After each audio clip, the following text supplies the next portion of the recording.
It's 2:17 a.m., you're lying in bed, the room is quiet, your phone is face down, the world has finally shut up. And somehow, your brain has chosen this exact moment to reopen every unfinished thought it has ever stored. That awkward thing you said 3 years ago, that email you still haven't sent, that vague feeling that you're falling behind in life, even though no one gave you a syllabus. You turn from one side to the other, hoping sleep will sneak up on you if you pretend hard enough.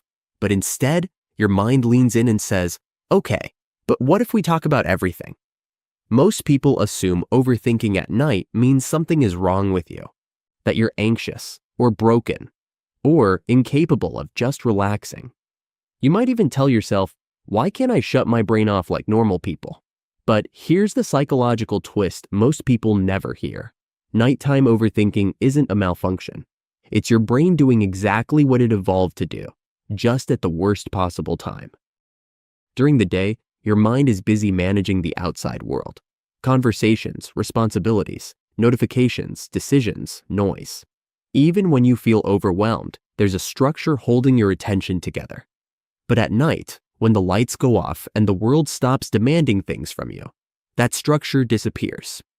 And your brain, which hates unfinished business, finally gets the quiet it's been waiting for. So it starts sorting, processing, replaying, connecting dots you didn't even know were related. Think of your mind like a cluttered desk. All day long, you keep pushing papers aside to make room for whatever task is urgent. You tell yourself you'll organize it later. Nighttime is later. The desk clears and suddenly you see everything you avoided. The emotional papers, the what-if notes, the half-written stories about who you are and where you're going. Of course your brain dives in. This is its only uninterrupted chance. There's also something deeply biological happening. As your body prepares for sleep, levels of cortisol, the stress hormone, drop. That sounds like a good thing, but cortisol also helps regulate focus. When it dips, your thoughts become looser, less controlled, more associative. That's why ideas spiral so easily at night. One small worry opens a door, and behind it is an entire hallway of memories, fears, hopes, regrets, and imaginary conversations that haven't happened yet. Your brain is no longer filtering as aggressively. Everything gets a turn at the microphone. And then there's the emotional part. At night, your defenses are down. You're not performing. You're not problem solving in a socially acceptable way. You're just you, in the dark, with no audience. That's when feelings that were too inconvenient or uncomfortable to process during the day finally step forward. Loneliness gets louder. Uncertainty gets heavier. Even happiness can feel bittersweet because your brain starts asking how long it will last. Overthinkers often have minds that are especially good at pattern recognition. You notice subtleties. You connect emotional dots quickly. You replay interactions not because you enjoy torturing yourself, but because your brain is trying to extract meaning. What did that tone mean?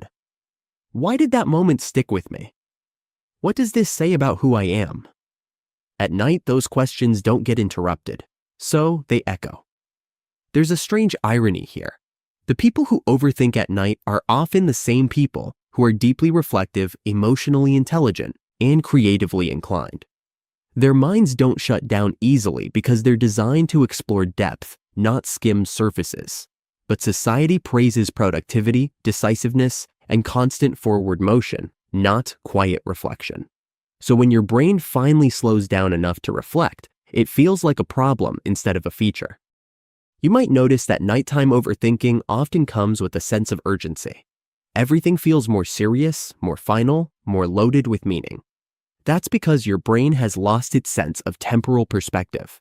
At night, there's no "I'll deal with this tomorrow." There's just now. This moment stretches out, and your thoughts expand to fill it. A small concern can feel existential. A single mistake can feel like a defining flaw. Your mind isn't trying to scare you. It's just missing the daylight context that usually keeps things in proportion. Evolutionarily, this makes sense. For most of human history, nighttime was dangerous. Darkness meant vulnerability.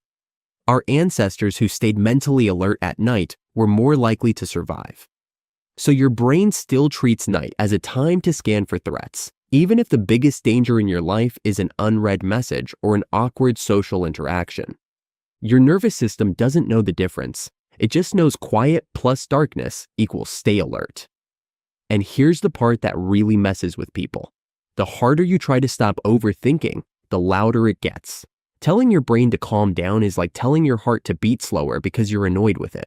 The mind doesn't respond well to force, especially not when it's already tired.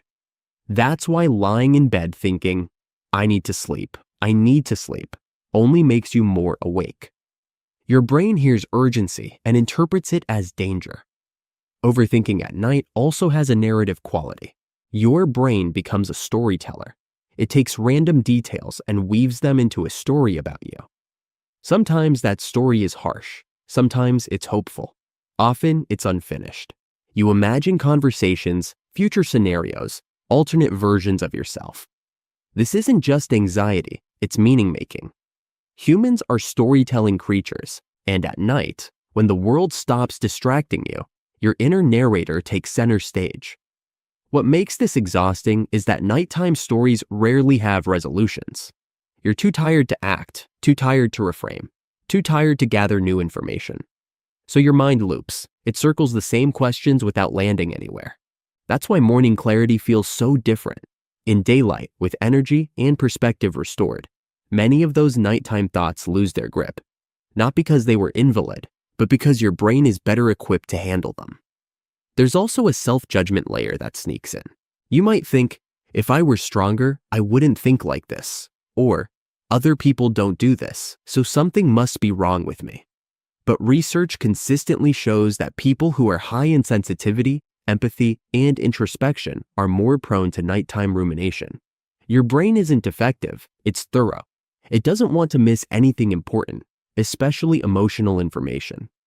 Sometimes, nighttime overthinking is your mind asking for space it doesn't get during the day. Space to grieve things you haven't named.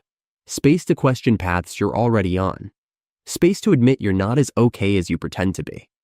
During the day, those thoughts are inconvenient. At night, they're unavoidable. And while that can feel overwhelming, it can also be revealing. Your mind is showing you what matters. The problem isn't that you think too much at night. It's that night is a terrible time to solve life. Your brain is emotionally open but cognitively exhausted. It's like trying to have a deep conversation while running on 2 hours of sleep and low battery mode. Insight might spark, but resolution rarely follows. That's why many therapists encourage people to gently remind themselves, this is a night thought. It doesn't need to be solved right now. There's something compassionate in that idea. Instead of fighting your thoughts, you acknowledge their presence without demanding answers. You let them exist without interrogation. You don't chase every what if. You don't try to rewrite your entire identity at 3 a.m. You just notice. And noticing, without judgment, is often enough to soften the intensity. If you're someone who overthinks at night, it doesn't mean you're weak. It means your brain is wired for depth. It means you care. It means you notice. The goal isn't to silence your mind forever. The goal is to change your relationship with it, to understand that night thoughts are often exaggerated, emotionally raw, and incomplete. They're messages, not verdicts. Morning will come. Perspective will return. Problems that felt enormous will shrink back to their actual size. And the thoughts that truly matter will still be there, waiting to be explored when you have the energy and clarity to meet them. So the next time you're lying in bed, staring at the ceiling, feeling like your brain has betrayed you, try this reframe. Your mind isn't attacking you, it's talking to you. It's just choosing the worst possible timing. You don't have to answer every question it asks. You don't have to solve every story it tells. Sometimes, the kindest thing you can do is listen briefly, and then remind yourself that rest is also a form of wisdom. If this felt familiar, if you've had those late-night conversations with your own thoughts, you're not alone in it. And if you're curious about why your mind works the way it does, or how to live with it instead of fighting it, stay a little longer. There's a lot more to explore.